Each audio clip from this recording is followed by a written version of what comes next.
আজকে তৈরি করে দেখাবো রাই শাকের ভর্তা। খুবই মজাদার। কে কে পছন্দ করেন বা কে কে খেয়েছেন কমেন্ট সেকশনে জানাবেন। এটা হলো রাই পাতা, আমি ধুয়ে পরিষ্কার করে পানি ঝরিয়ে নিয়েছি। কে কে চিনেন বলেন তো। আর এখানে আমি শুকনো মরিচ টেলে নিয়েছি।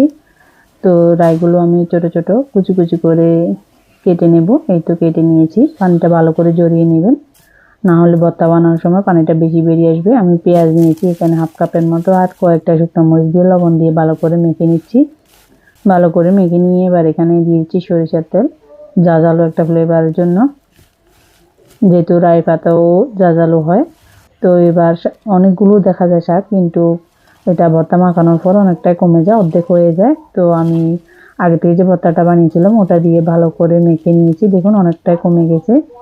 তো এবার আরেকটু সরিষার তেলে মেখে দিয়ে আমাদের ভর্তাটা রেডি। গরম গরম ভাতের সাথে বা খিচুড়ির সাথে এটা অনেক জমে যায়। দুপুরে ট্রাই করে দেখতে পারেন আপনাদের।